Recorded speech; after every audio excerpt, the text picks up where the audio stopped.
With the shutdown over, at least for now, Democrats are moving to pass a series of election reforms, which would, in part, prohibit the purging of voter rolls, require presidential and vice presidential candidates to release their tax returns, compel states to adopt independent redistricting commissions, and create a matching system for small donor donations to congressional campaigns. Well, let's look at all four of these. All four of those make sense. Are good government reforms. I'd guess probably 80% of Americans, maybe 90. I mean, that's just good government. That's good reform. I'd like it a lot. Everybody has tax to love returns that. At this point, everybody's got to feel. Thank goodness we have something unifying that everybody can agree on. But Senate Majority Leader Mitch McConnell had this critical take on the bill. What? And specifically, its move to let people out of work on Election Day. What? Yep. Their bill would make Election Day a new paid holiday for government workers and created an additional brand new paid leave benefit for up to 6 days for any federal bureaucrat who decides they'd like to hang out at the polls during any election. That's what America needs, another paid holiday and a bunch of government workers being paid to go out and work. I assume our colleagues on the other side on their campaigns. This is the Democrat plan to restore democracy? A brand new week of paid vacation for every federal employee who'd like to hover around while you cast your ballot? A Washington-based taxpayer-subsidized clearinghouse for political campaign funding?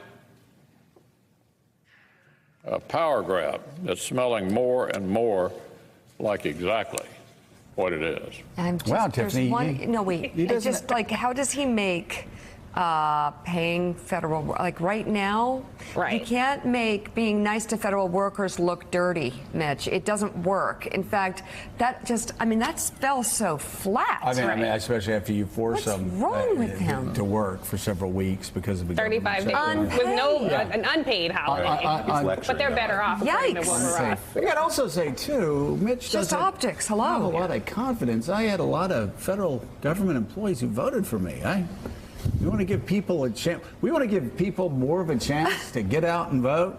That's a good thing. That's a Republican idea. It's not a good thing for the Republican Party because the more people who show up to vote, it impacts the Republican Party. The more people that are at polls, they don't vote for Republicans. So this has been a consistent tactic of the GOP at the state, federal, and local level to keep people from voting. We just wrote about in the Beat DC this morning that in 2020, Hispanics will make up a large portion of the voter share, and eventually they will be the biggest minority group of voters. This is something that scares the Republican Party. I'll tell you, I had the opportunity to be on the House floor during the swearing in. When you looked at that chamber, on one side you had the Democratic Party that really did look like America. On the other side, on the Republican side, it really did look inconsistent with the way America is going. It was a party of increasingly older white men, and this is just not where the country's going. That's what this is about. It's not necessarily, he's painting this picture that, we're giving government workers a paid holiday. What was the picture he was painting? It didn't seem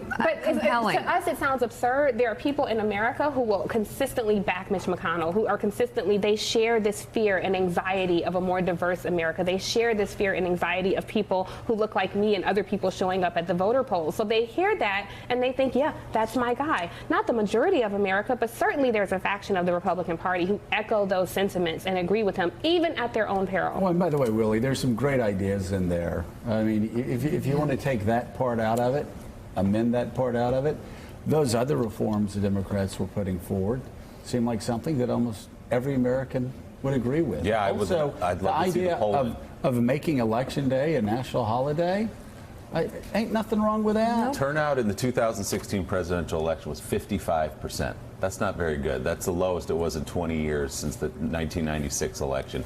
Anything we can do to get more people out to vote, you would like to hear from whatever party he or she is from, the majority leader of the United States Senate, encourage anything that gets more eligible voters out to the polls. Yeah, hey, Peter, so what are things looking like on Capitol Hill right now? What is the next step in terms of the government shutdown? Obviously, Republicans and Democrats are quietly talking to each other behind closed doors. Both sides concerned that whatever deal they hammer out, the president's going to be disagreeable about? Where are we?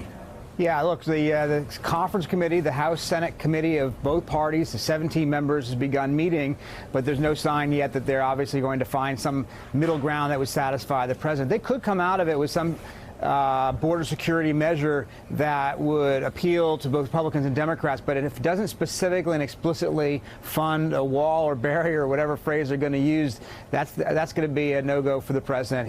He has staked too much on this to let that go through without some sort of victory here. And I think the conversation that was happening here earlier is right. I think we're still heading toward the possible declaration of a national emergency. That's still probably the likeliest way out at this point for the president. He can say, I've done what I'm told the voters I would do. If the courts don't like it, fine, we'll fight it out there, and we can keep the government open, because there's no appetite on the Hill among Republicans even for another government shutdown at this point. So that doesn't mean it would be a popular move necessarily. A lot of Republicans have spoken out against this idea of a national emergency. They worry about the precedent it would set for a future liberal president. Imagine a President Elizabeth Warren or Kamala Harris with this kind of power. They say they would make climate change a national emergency and bypass the Congress. This is a bipartisan concern about presidential overreach. And by the way, Peter, I mean, the greatest example of that is in any Second Amendment right supporter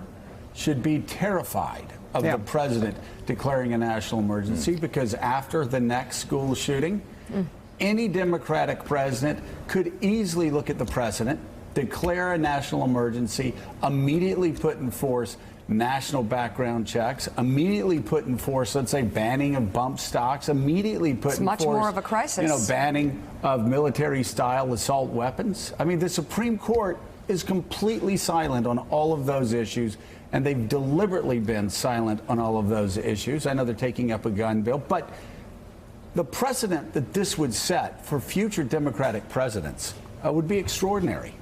Well, it would be, and this is something that scares, concerns a lot of Republicans, a lot of conservatives here. Remember, we've been having this debate about the limits of presidential power now for quite a while.